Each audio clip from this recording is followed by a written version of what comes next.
যে শহীদ পরিবারের প্রতি তার উদাসীনতা, উন্নাসিকতা, নইলে কেউ এরকম অপরাধ করে 25 লক্ষ টাকা কমিশন দেওয়ার পরে তাদেরকে 2 লক্ষ টাকা দিয়েছে, 5 লক্ষ টাকা আহতদের দেওয়ার কথা বলেছে, 15,000 টাকা দিয়েছে।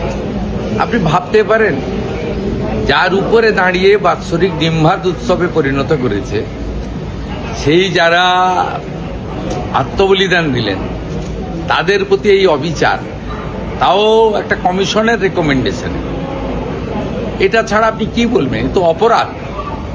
দ্বিতীয়ত হচ্ছে, সুশান্ত চ্যাটার্জি নিজে বলছেন তার রিপোর্টে যে কোনো তথ্য আমাকে দেওয়া হয়নি রাইটার্স থেকে।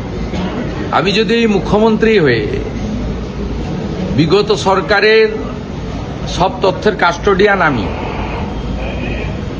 যে কেউ আরটিআইয়ের মধ্যে দিয়ে চাইলে পেতে পারে, আমরা মনে করলে প্রকাশ করতে পারি, কোনো হাইকোর্ট সুপ্রিম কোর্ট যদি তদন্ত করে রিপোর্ট চায় আমি দিতে বাধ্য, যদি খুঁজে না পাওয়া যায় তৎকালীন যে দায়িত্বে ছিলে তার বিরুদ্ধে এফআইআর করতে আমি বাধ্য।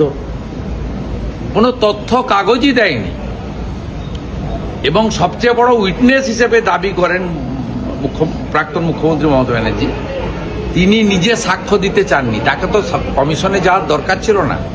বুদ্ধবাবুকে যেমন প্রশ্ন পাঠিয়েছিল তাকে প্রশ্ন পাঠাতে উত্তর দিয়ে দিতেন, ভার্চুয়ালি কমিশনকে তিনি উত্তর দিতে পারতেন। তিনি নিজে অ্যাপিয়ার হননি। আর সবচেয়ে বড় প্রামাণ্য হচ্ছে প্রয়াত পঙ্কজ বন্দ্যোপাধ্যায় বলেছেন যে আমাকে ডাকা সত্ত্বেও যাননি।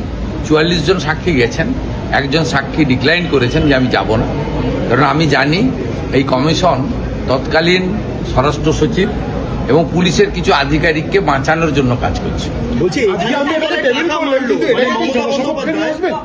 না, জনসমক্ষে তো এইভাবে হয় না। যারা বিধায়করা জানতে চাইবেন তারা করবেন।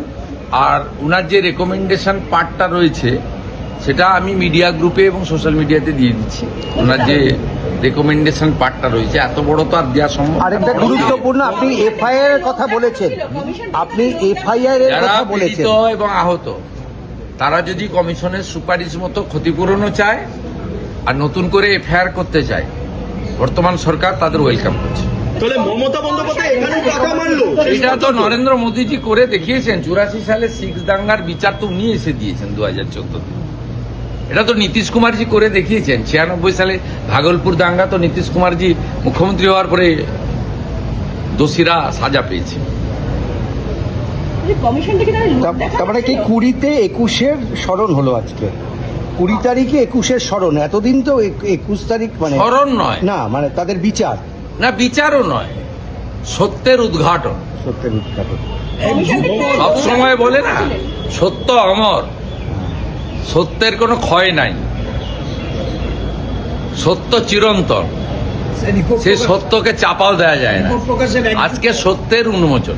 বলছি তাহলে মমতা বন্দ্যোপাধ্যায় এখান দিয়েও টাকা মারলেন শেষ পর্যন্ত, মানে এটাও বাকি ছিল?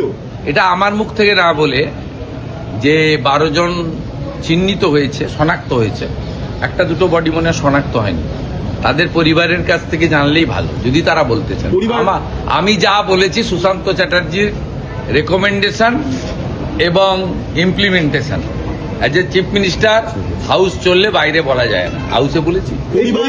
এবং যে সদস্য চাইবে অ্যাপ্লিকেশন করে কপি ফটোকপি লুকিয়ে রাখার কারণটা কাল ভিক্টোরিয়ার সামনে যিনি আসবেন তাকে জিজ্ঞেস করলেই বলতে পারবেন। আমি সদস্যরা যদি আপনাদের সঙ্গে দেখা করতে জানাচ্ছেন, এখনই ফোন করে রিঅ্যাকশনস নিলাম, আপনাকে সমর্থন জানাচ্ছেন, তারা এফআইআর পর্যন্ত করবেন আপনার বক্তব্য মতো, এবং তারা আবেদন। আমি আপনার কাছ থেকে শুনে তো বলবো না, কান দিয়ে দেখতে নি।